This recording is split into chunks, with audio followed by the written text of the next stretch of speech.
Veľkú Moto Morini X-Cape 1200 a sranda, že spredu to vyzerá ako Afrika trošku a z dola to vyzerá ako KTM 390, lebo to má takisto motor do Včka a tu má proste vystrčený valec, aby sa chladil.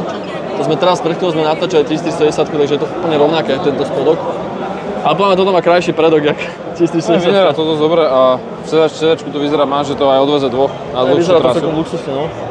No dosť malé plexy to má, ale je to možno, že to Má to iba stačí. nejakých 120 koní a 250 kg, no, takže a ešte otázka, aká bude cena, asi možno menšia, ako na ostatných motorkách.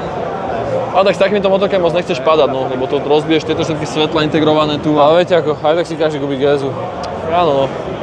Ja mám pocit, že to je až zbytočné natáčať niektoré tieto motorky, lebo na papieri to môže byť pekné, ale ľudia tak kúpia GS-u, keď budú také že kupovať.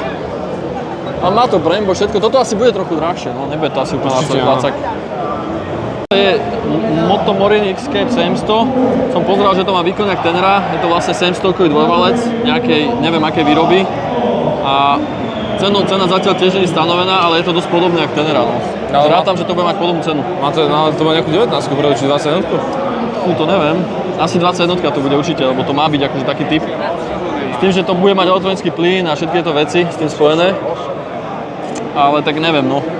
Tenera má overený motor a teraz tá nová má tiež elektronický plyn. Pozerám to uchytne tlmiča, takisto tá nová 310 alebo 310 no. Na kraji, zaujímavé. Aj bez prepakovania. Aj tá pružné spojky sú také nejaké malé vzadu. To dať. Motor opracovanie trošku vyzerá horšie ako na Tenere. Váhovo to môže byť, no vyzerá tak stará Tenera, čo sa týka váhy. Nádrž úplne hore nad motorom a motor vysoko, takže... A sranda, že napríklad to vôbec nemá spodný rám, jak Tenera. Tenera má taký veľký spodný rám a pozri sa, tu sú výfuky úplne na zemi. Keď chytíš nejaký spodok, tak si vybavený. A má to bezdušové kolesa. Má to bezdušové kolesa? To je 21. Ne, to je 19 toto. Ale má to úplne ten motor tak na zemi, neviem. Zvláštne. Toto nie je tak, aj keď by sa to mohlo tváriť ako nejaký offroad, ale keď to má 21, tak by to malo byť offroad, lebo ináč je pozri sa, ako vyzerá ten spodok, no. Také že to chytíš celé a nič tam není, to je len... Na Super Duke GT som mal taký spodok, to není ochrana na offroad, to je na cestu. Taký plastik. To Morini, ale a nevieme to ani vysloviť. Čo sa to chýba? LTR IHK, čo mi ani nevedelo AI nájsť.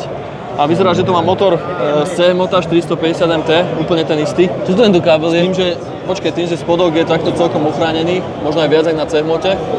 Ale že vraj to má mať menšiu suchú hmotnosť ako CMOTo, aj keď sa mi to nechce veriť, lebo vidím, že je tu docela všetkých ochrán, aj toto tu na boku.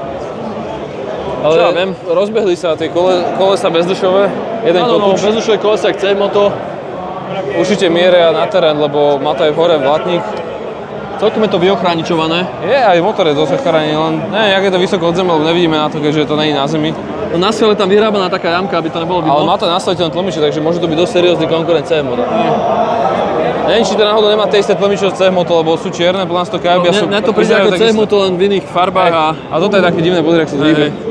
Toto je dosť zaujímavé tu, že chrániť sa proste hýbe celý takto. Ale ten zadný tlmič, počkaj, ten zadný tlmič je z CMOTA, predný tlmič je z CMOTA a motor je z CMOTA. Prísahám, hej, nejaký zadný aj tie tlmič. kolesa sú plná CMOTA. No, hej, je to tak.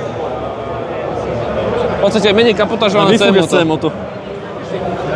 Je to menej kapotážované? Je to menej troška kapotážované. Ani mi to nepríde menej kapotážované. Je to tu nejaké ten predok je trochu. Také voľnejšie to tu je všetko. A displej z CMOTA.